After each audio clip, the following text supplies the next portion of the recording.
ഒരാണ് വേർപ്പ് പറ്റിച്ച് കൊണ്ടുവരുന്നത് അമ്മാരെ നിങ്ങളെ ഭാഗ്യം. നിങ്ങൾക്ക് ഇപ്പോഴും കിട്ടുന്നൊരു ധൈര്യം ഉണ്ടല്ലോ, അത് നിങ്ങളാണ് ജീവിച്ചിരിപ്പുള്ളതുകൊണ്ടാണ്. നിങ്ങളിപ്പോഴും തിന്നുന്നതാരുതാന്നറിയോ? നിങ്ങൾ പോലും അറിയാതെ ഒരാണ് അവൻ്റെ വേർപ്പ്, അവൻ്റെ ചോര വേർപ്പാക്കി മാറ്റിയതാ. നിങ്ങളിപ്പോഴും ധരിച്ചഹങ്കരിക്കുന്നത് ആരുതാന്നറിയോ?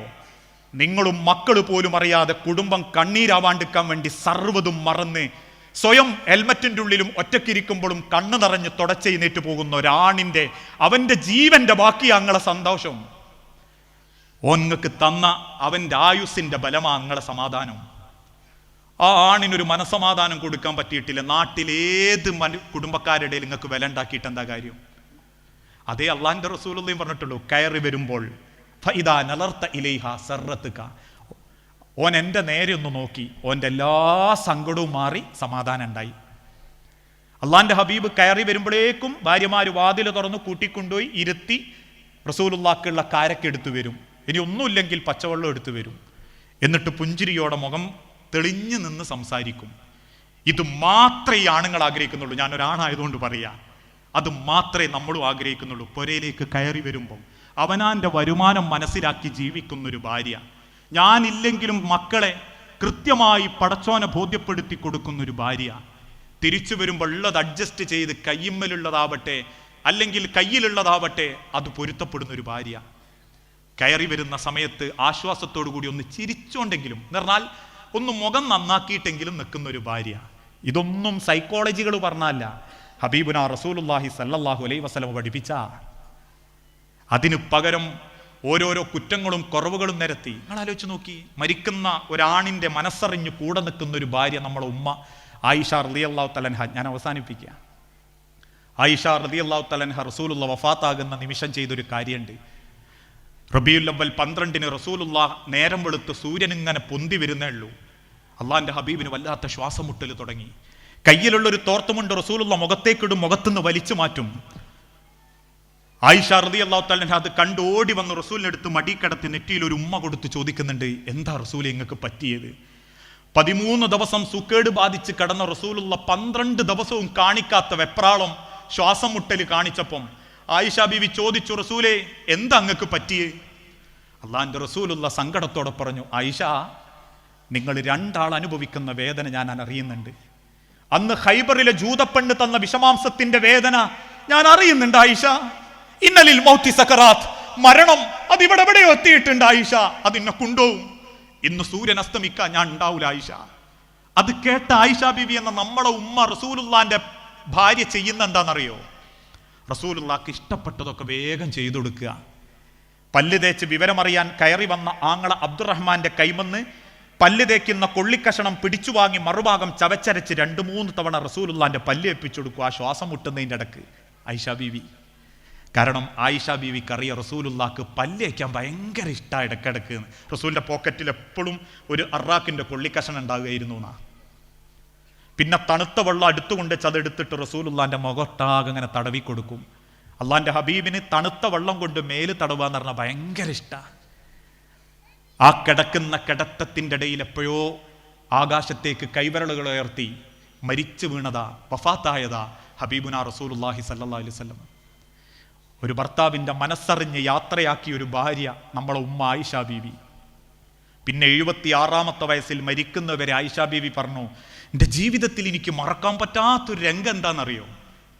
അവസാന സെക്കൻഡിൽ ഞാൻ ആ അറാക്കിൻ്റെ കൊള്ളിക്കഷണം ചവിച്ചരയ്ക്കുമ്പം ആ ചവച്ചരച്ച ഉടനെ ഞാൻ റസൂലിൻ്റെ പല്ലേൽപ്പിച്ചിട്ടുണ്ട്. അന്നിൻ്റെ ഉമനീരും റസൂലുള്ളാഹിൻ്റെ ഉമനീരും കൂടി യോജിച്ചപ്പം ആ സങ്കടത്തിൻ്റെ ഇടയിലും റസൂലിൻ്റെ നോക്കി ചിരിച്ചൊരു ചിരിയുണ്ട്, അതെനിക്ക് മറക്കാനാവൂല.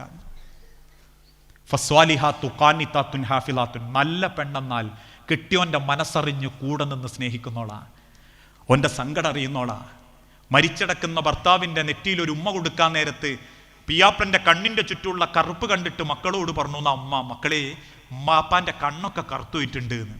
മക്കൾ പറഞ്ഞു, ഉപ്പാക്ക് മുമ്പേ കറുത്തിട്ടുണ്ട് ഉമ്മ ഒന്ന് നല്ലോണം നോക്കായിട്ടല്ലേ. ഇപ്പം അങ്ങനെയാ. നിങ്ങൾ നോക്കിയിട്ടുണ്ടോ ഉമ്മാരെ പിയാപ്പൻ്റെ കൈ പിടിച്ചിട്ട്? നിങ്ങൾക്ക് എന്തോ വേദന ഉണ്ടോ, സങ്കടമുണ്ടോ, നിങ്ങൾക്ക് എന്താ ഇപ്പം അസ്വസ്ഥത, അല്ലെങ്കിൽ എന്താണ് നിങ്ങൾക്കുള്ള ബേജാറ്, എന്നെ പറ്റി നിങ്ങൾക്ക് തൃപ്തി ഉണ്ടോ? ഇതൊന്നും ചോദിക്കൂല. അവസാനം മരിച്ചടന്നാൽ ചിലർ കാണാൻ ബാവിട്ട് നിലയിട്ട് ഇങ്ങയും കൊണ്ടുവച്ച് പോയില്ല, ഇങ്ങയും കൂടി അങ്ങ് കൊണ്ടുപോയിക്കൂടായിനോന്നൊക്കെ ചോദിക്കല്. അതൊന്നും സ്നേഹമല്ല. ജീവിച്ചിരിക്കുമ്പോൾ ഒന്ന് കൈ ചേർത്ത് പിടിച്ചാൽ മതി.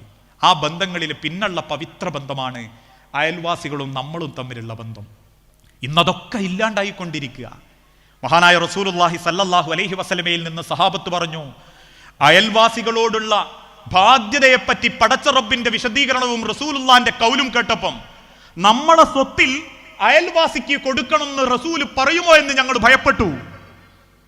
നിങ്ങളെങ്ങാനും സ്ഥലം വിൽക്കുന്നുണ്ടെങ്കിൽ ആദ്യം അന്വേഷിക്കേണ്ടത് നിങ്ങൾ അയൽപ്പക്കക്കാരനോടാവണം. അയൽവാസിയുടെ സ്ഥലത്തേക്ക് കാറ്റ് പോകുമെങ്കിൽ ആ കാറ്റ് തടയുന്ന മതിലുണ്ടെങ്കിൽ ആ മതിൽ നിങ്ങൾ പൊളിച്ചു കളയണം. നിങ്ങളെങ്ങാനും കറിയിൽ ഭക്ഷണം പാകം ചെയ്യുമ്പം അതിന്റെ ഗന്ധം അയൽപ്പക്കത്തേക്കുണ്ടെങ്കിൽ അവനെയും കൂടി പരിഗണിച്ചിട്ടേ നിങ്ങൾ ആ കറി പാകം ചെയ്യാൻ പാടുള്ളൂ. ഇതൊക്കെയാ ഇസ്ലാമിന്റെ നിലപാട്. നിങ്ങളിൽ ഏറ്റവും നല്ല മുഅ്മിനാരാ? പ്രവാചകൻ സല്ലല്ലാഹു അലൈഹി വസല്ലമന്റെ സഹാബത്തിനോട് റസൂൽ ചോദിച്ചു, മൻ മുസ്ലിം മൻ മുഅ്മിൻ, ആരാണ് മുസ്ലിമും മുഅ്മിനും? 5 വക്ത് നമസ്കരിക്കുന്നവനും നോമ്പ് വെൽക്കുന്നവനും സക്കാത്ത് കൊടുക്കുന്നവനും അല്ല. വഹ്സിൻ ഇലാ ജാരിക് ഫതകുൻ മുസ്ലിമൻ ഫതകുൻ മുഅ്മിനൻ. നിങ്ങൾ അയൽവാസികളോട് ഏറ്റവും മര്യാദയോടെ പെരുമാറുന്നവർ ആരാണോ അവനാണ് മുസ്ലിം, അവനാണ് മുഅ്മിൻ. നിങ്ങളൊരു വിശ്വാസിയാണെന്ന് നിങ്ങൾ അയൽവാസി പറയണം. അപ്പൊ ഞാൻ നല്ലൊരു വിശ്വാസിയാന്ന് ആരാ പറയേണ്ടത്? നിങ്ങളല്ല. നിങ്ങൾക്ക് ഞാൻ നല്ലൊരു പ്രാസംഗികനാന്ന് പറയാനുള്ള കഴിവേ. ഞാനൊരു നല്ല വിശ്വാസിയാണ് എന്ന് പറയേണ്ടത് എൻ്റെ അയൽപ്പക്കത്ത് നിൽക്കുന്ന കാക്കയാ, എൻ്റെ അയൽവാസിയാ. എൻ്റെ അയൽവാസി പറയണം പ്രസംഗിക്കുന്നതിന് കാര്യം കേട്ടോ, ഓൻ അയൽപ്പക്കത്തുള്ള ഞങ്ങളെ ഒരു സമാധാനമാണ്. എന്തിനു ഓടിച്ചല്ല, എന്ത് സങ്കടമെങ്കിലും എന്ത് ചോദിച്ചാലും, ഇനി വെള്ളമല്ലെങ്കിൽ പോലും ആ പൈപ്പ് ഇങ്ങിട്ടിട്ട് തരാൻ. ഇന്നതൊന്നുമില്ല. 18 തികഞ്ഞ നമ്മളെ മകള് ഗർഭം ധരിച്ച് പ്രസവിക്കാൻ കൂട്ടിക്കൊണ്ടുവരുമ്പം 22 വയസ്സായിട്ടും അയൽവാസിക്ക് പൈസ ഇല്ലാത്തതിന്റെ പേരിൽ അപ്പൻകുട്ടി അപ്പോരെ നിന്ന് കൂടെ പഠിച്ച താഴെയുള്ള അപ്പൻകുട്ടീനെ നോക്കി സങ്കടപ്പെടുന്നുണ്ടെങ്കിൽ അല്ല പറയാ, പടച്ചോൻ വെറുതെ വിടൂല ഓരോരുത്തരെ. തൊട്ടയൽപ്പക്കക്കാരൻ ഭഷ്ടിക്ക് വകയില്ലാതെ ഭക്ഷണം കിട്ടാതെ വെപ്രാളപ്പെടുമ്പം യൂട്യൂബ് നോക്കി ഭക്ഷണം ഉണ്ടാക്കി പൊരയിൽ പിറ്റേന്ന് കാടിവെള്ളത്തിലേക്ക് കളയുന്നവരാണെങ്കിൽ എന്ത് ഇസ്ലാമ മനുഷ്യരെ നമുക്ക് ലോകത്തിന് പരിചയപ്പെടുത്താനുള്ളത്? തോരാത്ത മഴയത്ത് ചോർന്നൊലിക്കുന്ന കൂരന്റെ കീഴിൽ ഓടൊന്നു മാറ്റി വാർപ്പാക്കാൻ വെപ്രാളപ്പെടുന്നവനുണ്ടാകുമ്പം, തന്റെ നിലത്തൊന്ന് ഭംഗിയാക്കുന്ന എന്തെങ്കിലും ഒരു ഷീറ്റോ ഒരു ചെറിയ ടൈലെങ്കിലും വിരിക്കാൻ വെപ്രാളപ്പെടുന്നവനുണ്ടാകുമ്പം, ലേറ്റസ്റ്റ് മോഡൽ ഗുജറാത്തി ടൈലോ അല്ലെങ്കിൽ ഗുജറാത്തിൽ നിന്നും വന്ന മാർബിളോ കണ്ടതിന്റെ പേരിൽ വിരിച്ചത് കുത്തിപ്പൊളിച്ച് മാറ്റിയിട്ട് റിമോട്ട് കൺട്രോൾഡ് ഗേറ്റ് ഉണ്ടാക്കിയിട്ട് നാട്ടുകാരുടെ പത്രാസ് കാണിക്കുന്നവനാണെങ്കിൽ എന്ത് ഇസ്ലാമാ നമുക്ക് ലോകത്തിന് കാണിച്ചു കൊടുക്കാനുള്ളത്? എന്ത് ദീനാ നമുക്ക് മറ്റുള്ളവർക്ക് ബോധ്യപ്പെടുത്തി കൊടുക്കാനുള്ളത്? അതുകൊണ്ട് തിരിച്ചറിവുണ്ടാവണം.